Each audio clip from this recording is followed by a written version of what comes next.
सारे मसीह बहन भाइयों, प्रभु यीशु मसीह में जय मसीह की।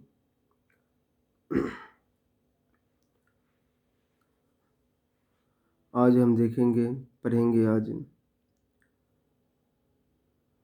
संत यूहन्ना का अंजील, उसका पहला अध्याय 9 वचन से, क्योंकि संत यूहन्ना बपतिस्मा देने वाले के बारे में हमने पढ़े थे, 3 वीडियोस के ऊपर बनाए हैं,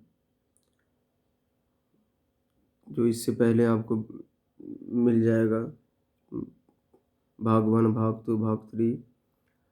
अब हम संत यूहन्ना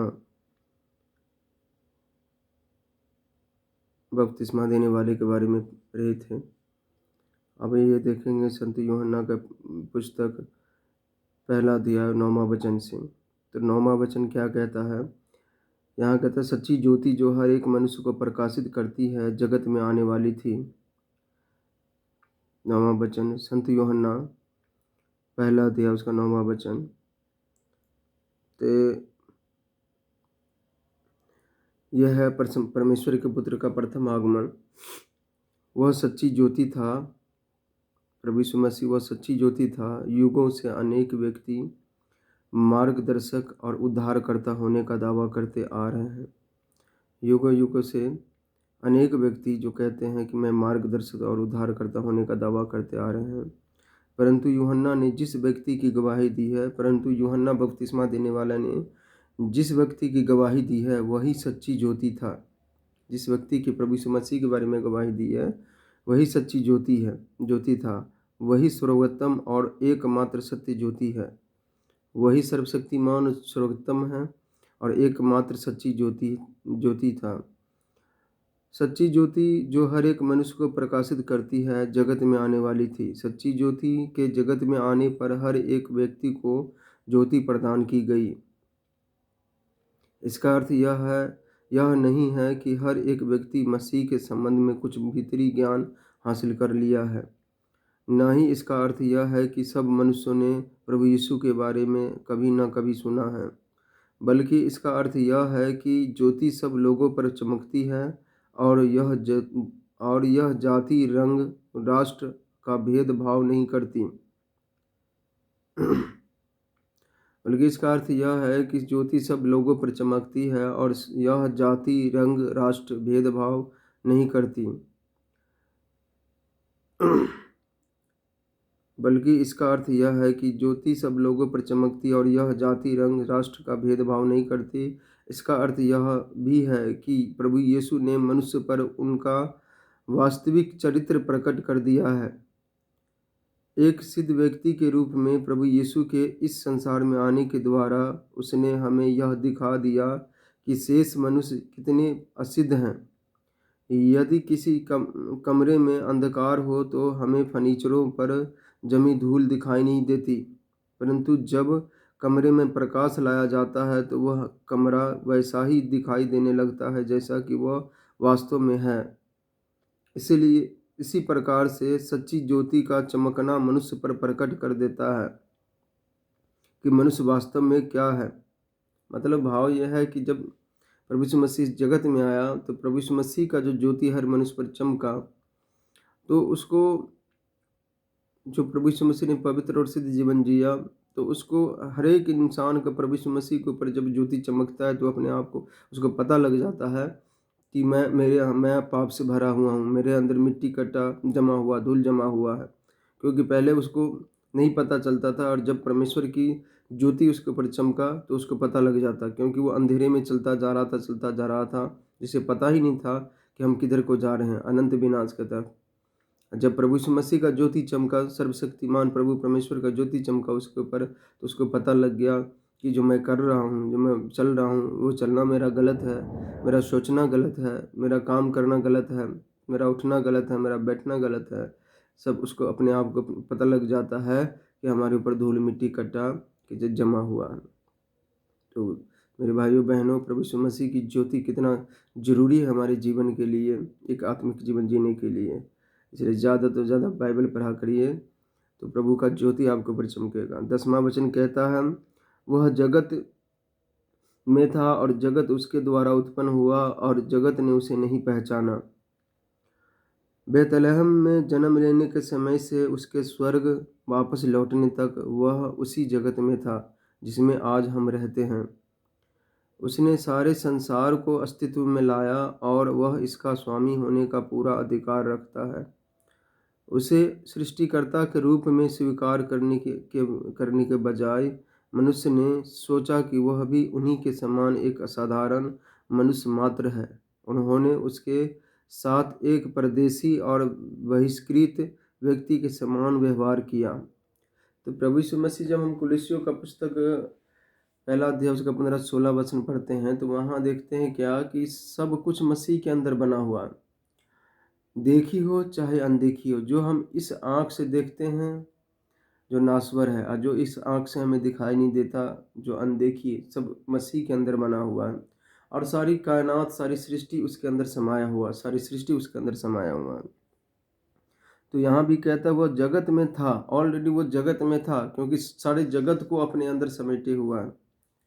वो जगत में था और जगत उसके द्वारा उत्पन्न हुआ और जगत ने उसे नहीं पहचाना। तो परमेश्वर, उस जगत को बनाने वाला, सृष्टि को बनाने वाला प्रभु यीशु ऑलरेडी जगत में था और सब कुछ उसी के द्वारा उत्पन्न हुआ और सब कुछ अपने अंदर समेटे हुआ था।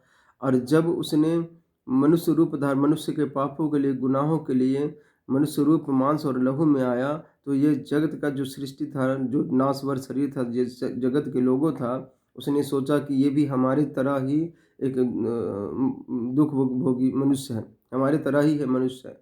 उसने उस परमेश्वर को, उस सृष्टिकर्ता को परमेश्वर करके नहीं जाना, उस सर्वशक्तिमान परमेश्वर करके नहीं जाना। वो तो सिर्फ आया था इंसान के पापों के लिए। उस पवित्र परमेश्वर इंसान के पापों के लिए मनुष्य का रूप धारण किया, मांस और लहू में आया कि मनुष्य परमेश्वर से भी अलग हो चुका था। पाप के वजह से उसका मिलाप खत्म हो चुका था। तो मनुष्य को परमेश्वर के साथ रिश्ता बनाने के लिए आया था, क्योंकि पाप के वजह से वह स्वर्ग में नहीं जा सकता था। तो इसलिए परमेश्वर ने एक पवित्र बलिदान देने के लिए मांस और लहू में आया था। तो मनुष्य ने उसको समझा कि ये भी हमारे तरह ही है। तो उसको जब वो मांस लहू में आया तो बहिष्कृत व्यक्ति के समान व्यवहार किया। 11 वचन कहता है, क्या 11, वह अपने घर आया और उसके अपनों ने उसे ग्रहण नहीं किया। वह अपने घर आया, उसने किसी अन्य के घर में अनाधिकृत प्रवेश नहीं किया, बल्कि वह उसी घर में रहता था जिसे उसने स्वयं ही बनाया था।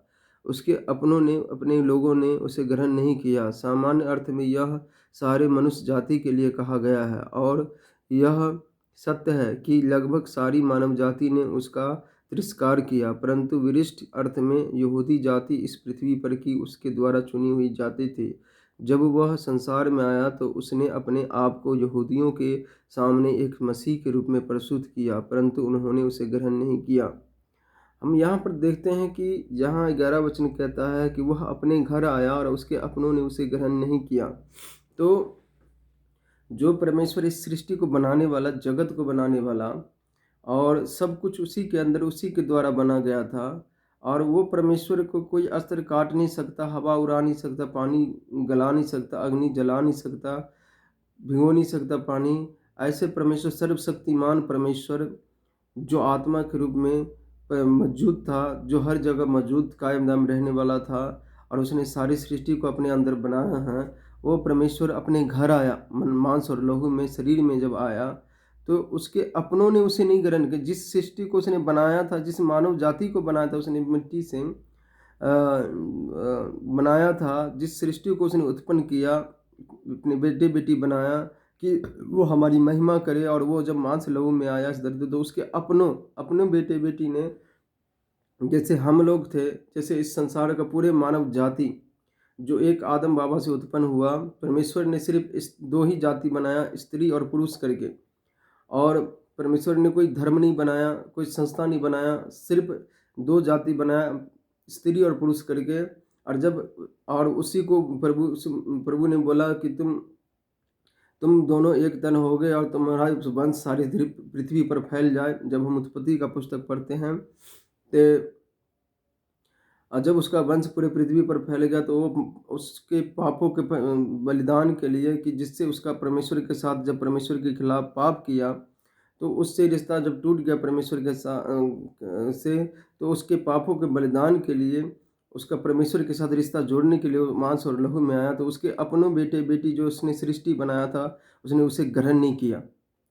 और ये भविष्यवाणी प्रभु यीशु मसीह के आने से पहले ही बात हो गया था कि परमेश्वर ने इस यहूदी जाति को को अपना एक कौम बनाया, यहूदी को अपना कौम बनाया, यहूदी जाति को। और उसमें भविष्यवाणी किया कि इज़राइल देश जो धरती पूरे विश्व के बीच सेंटर में है, जो जिसको नाभि कहा गया है, नाभि के ऊपर बीच में है इज़राइल। वहाँ एक सृष्टिकर्ता, उद्धारकर्ता जो है, जिसने जो वचन जो जिसके जो शब्द जो वचन जो इसके द्वारा सारी सृष्टि की रचना हुआ है, वो शब्द देहधारी होके आएगा और सारे मानव जाति के लिए एक उद्धार का रास्ता निकालेगा। तो उसने एक जाति बनाया अपने लिए, यहूदी जाति उसके अंदर पैदा हुआ, और भविष्यवाणी पहले हो चुका था प्रभु यीशु मसीह से 700 साल पहले आने से, पैदा होने से पहले 1000 साल पहले से। तो जो उत्पत्ति पुरानी बाइबल का जो पुराने जितने भी 39 पुस्तक है, उत्पत्ति से लेकर मलाकी तक, वो प्रभु यीशु मसीह के आने का भविष्यवाणी करता था। जो तो जब वो आया तो उसके अपने जाति जो अपना कौम बनाता है कि यहूदी कौम, वो भी उसको ग्रहण नहीं किया। यहाँ हम देखते हैं वो ऐसा महान सृष्टिकर्ता दयालु पिता जब इस धरती पर आया था हम लोगों के उद्धार के लिए, तो उद्धार का रास्ता निकालने के लिए। 12 वचन कहता है, परंतु जितनों ने उसे ग्रहण किया उसने उसे परमेश्वर का संतान होने का अधिकार दिया, अर्थात उन्हें जो उसके नाम पर विश्वास रखते हैं। अब यहाँ कहते हैं कि 12 वचन में, इसलिए अब वह अपने आप को सारी मानव जाति के सामने पेश कर रहा है, और जो उसे ग्रहण करेंगे उन्हें वह परमेश्वर के संतान होने का अधिकार देगा। यह पद स्पष्ट बताता है कि हम परमेश्वर के संतान बन सकते हैं, वह भले कार्यों के द्वारा नहीं, न ही कलीसिया का सदस्य बनने के द्वारा, न ही अपनी ओर से सर्वोत्तम प्रयास करने के द्वारा, परंतु उसे ग्रहण करने के द्वारा और उसके नाम पर विश्वास करने के द्वारा। तो यहाँ बताता है कि जितनों ने उसे ग्रहण किया उसने उसे परमेश्वर का संतान होने का अधिकार दिया।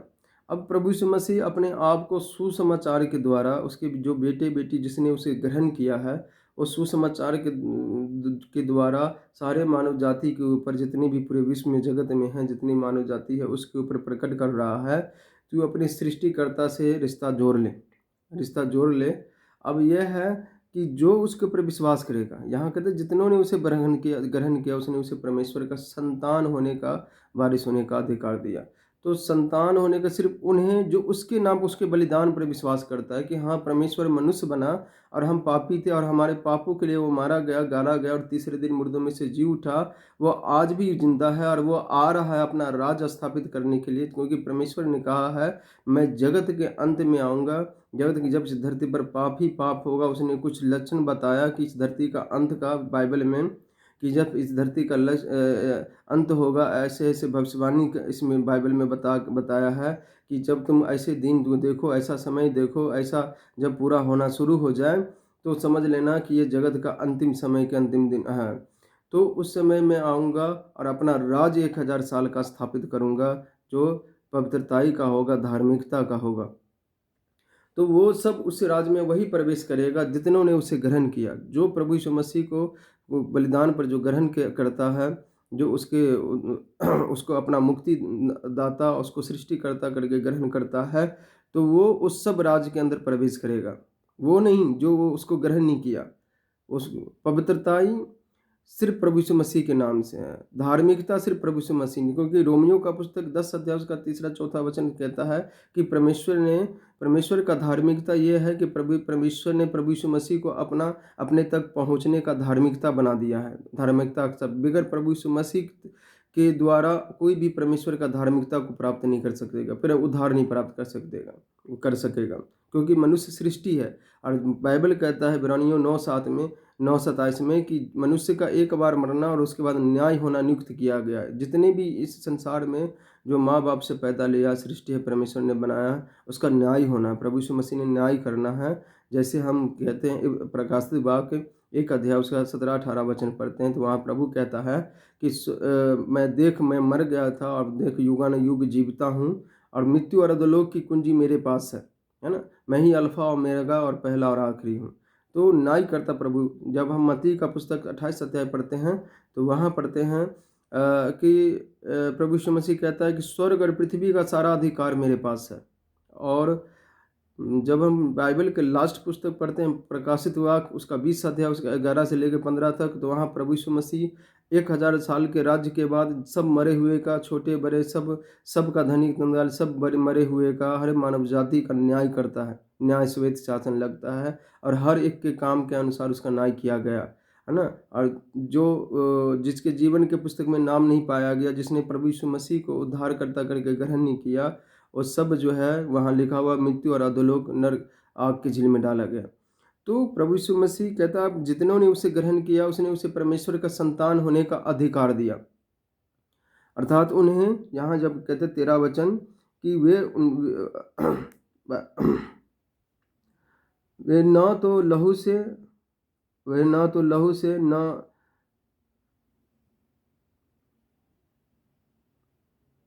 लहू से और न शरीर की इच्छा से, न मनुष्य की इच्छा से, परंतु परमेश्वर से उत्पन्न हुए हैं। तो जितने भी है न तो लहू से, न शरीर की इच्छा से, न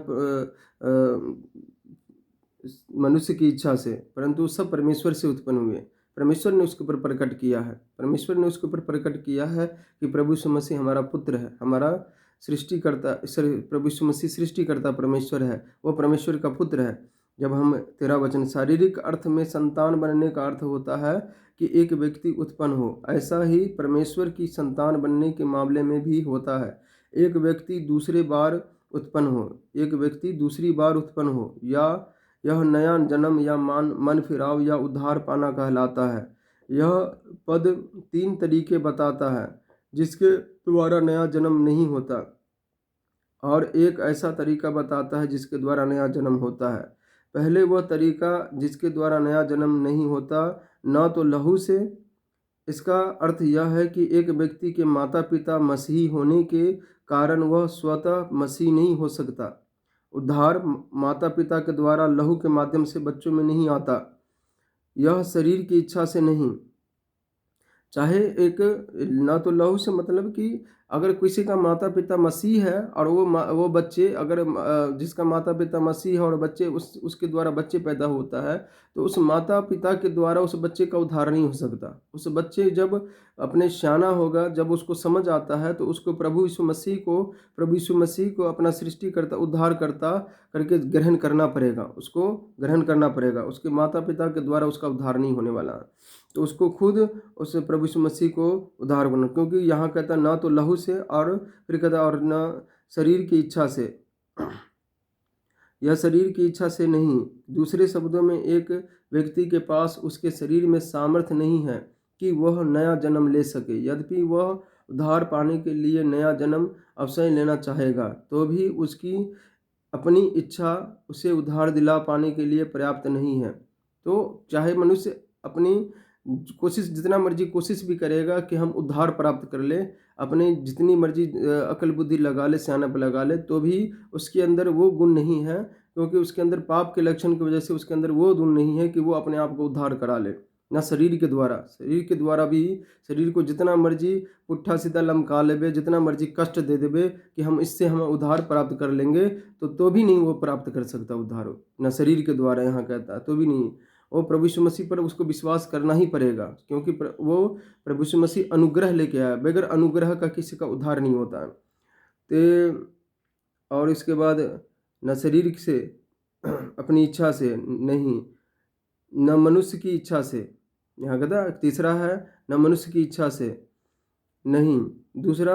कोई दूसरा मनुष्य एक व्यक्ति को उद्धार नहीं दे सकता। उदाहरण के लिए एक प्रचारक किसी व्यक्ति को नया जन्म लेते देख पाने के लिए बहुत उत्सुक हो सकता है, परंतु उस प्रचारक में वह सामर्थ्य नहीं है जिससे कि वह नया जन्म दे सके। तो फिर यह नया जन्म किस प्रकार से होता है? इसका उत्तर इन शब्दों में पाया जाता है, परंतु परमेश्वर से। इसका अर्थ सिर्फ यह है कि नया जन्म देने की सामर्थ्य किसी किसी और में नहीं परंतु सिर्फ परमेश्वर में है। तो एक प्रचारक भी उसको एक नया जन्म नहीं दे सकता। प्रचारक सिर्फ एक सुसमाचार बता सकता है, लोगों को सुसमाचार बता के और परमेश्वर के पास, परमेश्वर के मार्ग पर, परमेश्वर के वचन को सुना के परमेश्वर के पास ला सकता है और वो परमेश्वर के बारे में बता सकता है, परमेश्वर का सही वचन सिखा सकता है।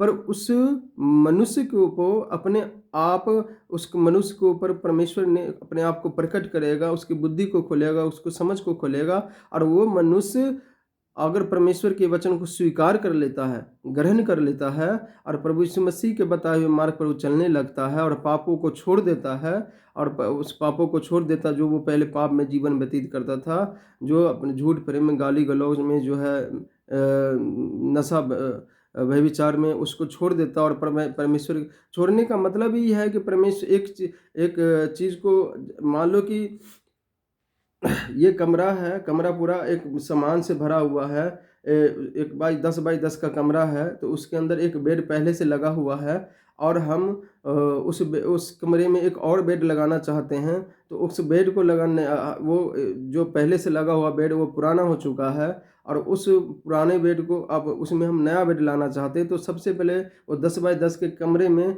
हम सबसे पहले क्या करेंगे कि उस पुराने बेड को निकालेंगे, बाहर करेंगे, तब नया बेड को अंदर स्थापित करेंगे, तब होगा। उसी तरह हम अपनी पुराने स्वभाव को, पुराने जीवन को जो पापों से भरा हुआ उसको छोड़ के उसको हम कहें, हाँ परमेश्वर हम इसको छोड़ना चाहते हैं और हम तेरे वचन को हम अपने अंदर बसाना चाहते हैं। हम तुझे इनवाइट करते हैं, आ मेरे जीवन में और हमारे जीवन में, हमारे घर परिवार में वास कर। तो फिर वो अपने आप को फिर वो उसका उद्धार हो सकता है। फिर परमेश्वर को जब वो इबादत देता है कि हाँ, बुलाएगा कि हाँ परमेश्वर आ, हम तुझे स्वीकार करते हैं, आ तो हमारे जीवन को नया कर दे, तो वो अपने पुराने स्वभाव को छोड़ने का इच्छा रखेगा, तो परमेश्वर फिर आएगा, फिर उसको अपने आप को उसके ऊपर प्रकट करेगा और परमेश्वर उसके पुराने स्वभाव को निकाल देगा, शरीर के हर एक फलों को निकाल के, अभिलाषाओं को निकाल के और पवित्र आत्मा के फलों से भर देगा।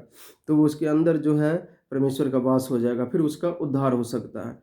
एक प्रचारक, एक मसीह उसको सुसमाचार ही सुना सकता है, परमेश्वर के पास ला सकता है, पर परमेश्वर उसके ऊपर वो मनुष्य परमेश्वर का दया, परमेश्वर का अनुग्रह मांगेगा तो परमेश्वर उसके ऊपर अपने आप को प्रकट कर देता है, तो फिर उसका उद्धार हो जाता है।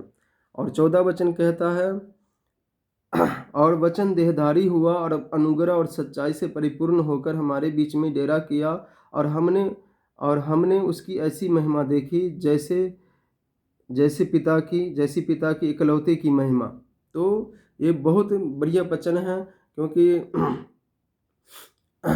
यहाँ हम पढ़ते हैं कि और वचन देहधारी हुआ और अनुग्रह और सच्चाई से परिपूर्ण होकर हमारे बीच में डेरा किया और हमने उसकी ऐसी महिमा देखी जैसी पिता की इकलौते की महिमा। वो वचन, वो शब्द जिसके द्वारा सारी सृष्टि की रचना हुई, जगत की रचना हुई, सारे इस देखी हुई अनदेखी हुई वस्तु का रचना हुई, वो वचन, वो शब्द परमेश्वर का वो देहधारी होकर मांस और लहू में इस जगत में आया। तो और वचन देहधारी हुआ जब प्रभु यीशु ने बेतहलम की एक चरनी में जन्म लिया। वह हमें, चरनी मतलब होता है अज्ञानता, चरनी ए पापी संसार। प्रभु कहता है यशायाह 66 अध्याय उसका पहला वचन में, स्वर्ग मेरा सिंहासन है और पृथ्वी मेरे चरणों की चौकी है। तो चरनी अज्ञानता को दर्शाता है कि यह संसार पाप से भरा हुआ था, झूठ प्रेम निकाह से नफरत से व्यभिचार से भरा हुआ था। प्रभु यीशु मसीह ने इस संसार को व्यभिचारी जगत कहा है कि इस संसार को, हर एक इंसान के अंदर एक पापों से भरा हुआ एक अभिलाषा से भरा हुआ एक जीवन है। तो इसको कहा गया है चरनी। तो परमेश्वर जो मनुष्य बना वो चरनी में आया, इस पापी संसार में आया, जो हर तरफ मनुष्य जो सिर्फ अपने स्वार्थ के लिए जीता, सिर्फ अपने स्वार्थ के लिए, और किसी का कोई परवाह नहीं, सिर्फ अपने हर एक, अगर कोई भक्ति का काम भी करता है और कोई दान पुण्य भी, उसमें भी उसका अपना स्वार्थ छिपा रहता है।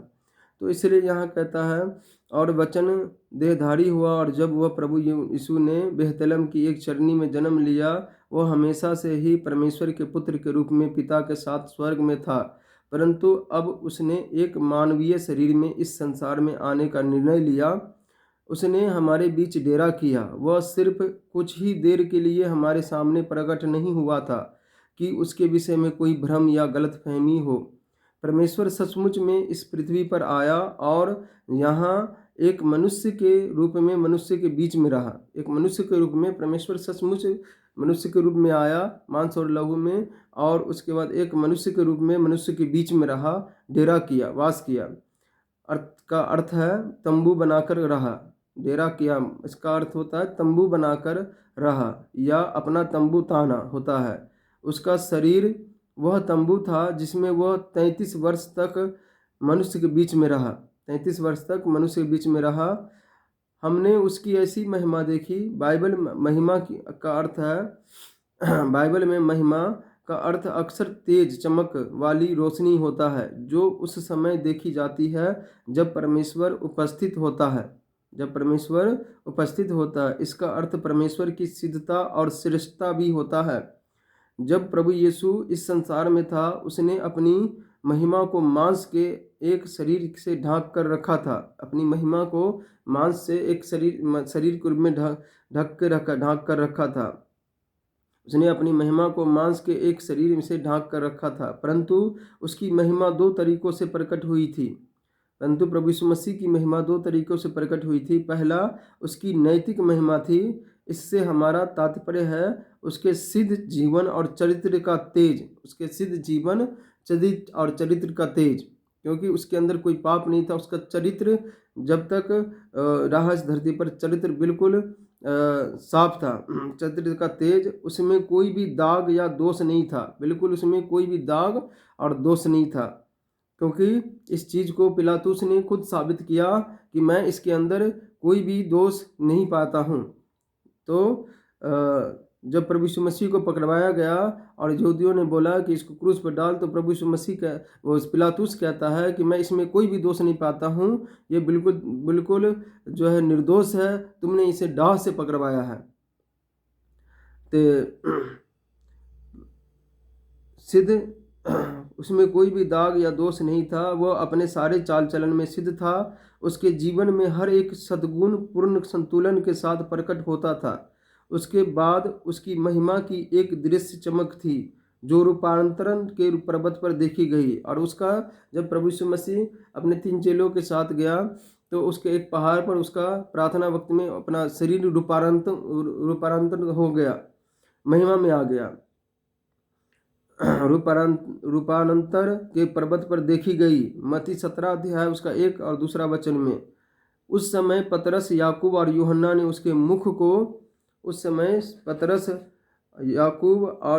उसके मुख को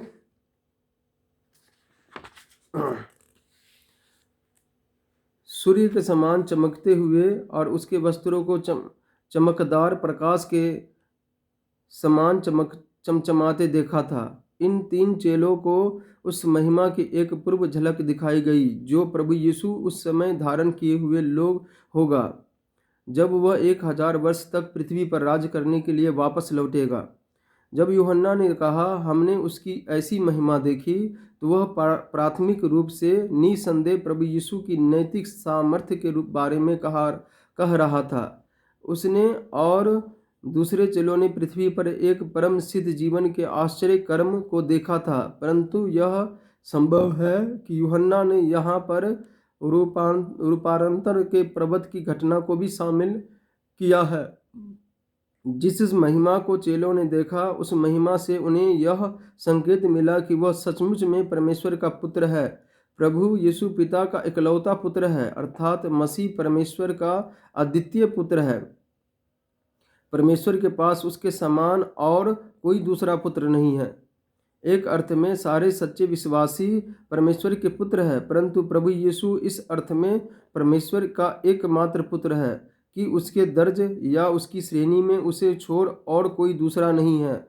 परमेश्वर के पुत्र के रूप में वह परमेश्वर के तुल्य है। वह परमेश्वर के पुत्र के रूप में परमेश्वर का तुल्य है। उद्धारकर्ता अनुग्रह और सच्चाई से परिपूर्ण था।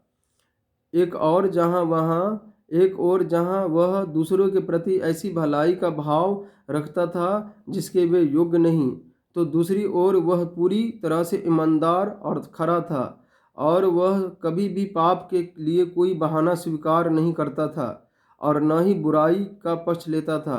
एक ही समय में पूर्णतः अनुग्रहकारी होना और पूर्णतः धर्मी होना कुछ ऐसी बात है जो सिर्फ परमेश्वर में ही हो सकती है। सिर्फ परमेश्वर में ही हो सकती है। वो परमेश्वर था। हालेलुया। प्रभु यीशु मसीह की जय हो। तो मेरे मसीह बहन भाइयों, आज के लिए इतना ही। इसको ज़्यादा से ज़्यादा पढ़ें और शेयर भी करें और सीखें भी। सारे नु जय मसीह की।